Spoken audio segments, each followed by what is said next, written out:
જંગલેશ્વર વિસ્તારમાં જ્યારે ડિમોલેશન થયું હતું ત્યારે ત્યાંના સ્થાનિક લોકોની વેદનાઓ, મોટી ઉંમરના વ્યક્તિઓનું રડવું, બાળકોની ચીચિયારીઓ અને સ્થાનિકોની જે માયુસી હતી તે જોતાં આપણને 4 દી જમવાનું પણ ન ભાવે. તેવા સંજોગોની અંદર આ મિજબાની કરવી, કાજુ કતરી, ખજૂર રોલ વગેરે આઇટમોની મિજબાની કરવી એ તદ્દન અમાનવીય ગણાય.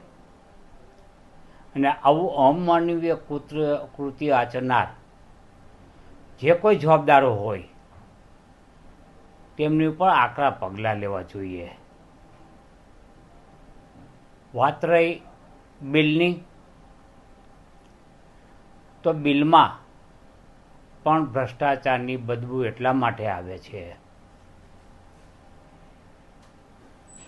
જણાવવામાં આવ્યા અનુસાર 4600 ફૂડ પેકેટ એટલે કે પ્રેમવતીના જે ડીશ છે એ પેકેજ ડીશ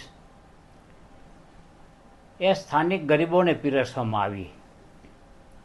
હું 3 દિવસ સતત ત્યાં હતો અને એ વિસ્તારમાં ફરી રહ્યો હતો. આવી એક પણ ડીશનું વિતરણ સ્થાનિક જેના મકાનો પડી રહ્યા હતા એને કરવામાં આવેલ નથી. એ તદ્દન ઉપજાવી કાઢેલ બાબત છે. આપ મીડિયા પણ ત્યાં જઈને સ્થાનિક લોકોને પૂછી શકો છો. સ્થાનિક લોકોએ ત્યાં સ્થાનિક મંડળો હોય છે, તેઓએ ત્યાં જાહેર રસોડાઓ ખોલ્યા હતા. રાજકોટના દુઃખ નિવારણ ગુરુદ્વારા તરફથી મેટાડોર ભરીને ગાંઠિયા અને પાણીની વ્યવસ્થા કરવામાં આવેલ. બોલબાલા ટ્રસ્ટ તરફથી રોજ નિયમિત ભોજન રથ આવતો હતો. બાબરિયા કોલોનીના રહેવાસીઓ તરફથી ફ્રૂટની વ્યવસ્થા કરવામાં આવતી. SS ભાવનગરની એક સંસ્થા છે NGO, એના તરફથી પણ પેકેટો ફૂડ અને પાણીની વ્યવસ્થા કરવામાં આવેલ. આવી અનેક સંસ્થાઓ હતી, તેઓ સ્થાનિક લોકોની વહારે ગયા હતા. તેવા વખતે માત્ર સ્થાનિક લોકોને નહીં, પરંતુ તમામ જે સ્થાનિક લોકો હતા તેને અને ઉપલબ્ધ જે સ્ટાફ હતો તેમને પણ આ વ્યવસ્થાનો લાભ આપવામાં આવેલ. ત્યારે આવી મોટી રકમનું બિલ અને તે પણ કાજુ કતરી વગેરે મીઠાઈનું બિલ એ ગળે ઉતરે તેવું નથી. એટલે આમાં પણ 4600 જે ગણવામાં આવ્યા સ્થાનિકોને પીરસવામાં આવ્યું છે તે તદ્દન ઉપજાવી કાઢેલ છે. આની તપાસ થવી જોઈએ અને જે લોકોએ આમાં ભ્રષ્ટાચાર આદર્યો હોય તેમને સખત નસીહત પહોંચાડવી જોઈએ. સાહેબ, 9 લાખ રૂપિયાનું પાણીનું બિલ, એક ટેન્કર તમે લાવો તો 3000નું ટેન્કર થાય છે. ત્યારે 9 લાખનું બિલ એ અમાનવીય છે અને પ્રજાના પૈસાની આ લૂંટ છે. 9 લાખ રૂપિયાની કેટલી બોટલ આવે?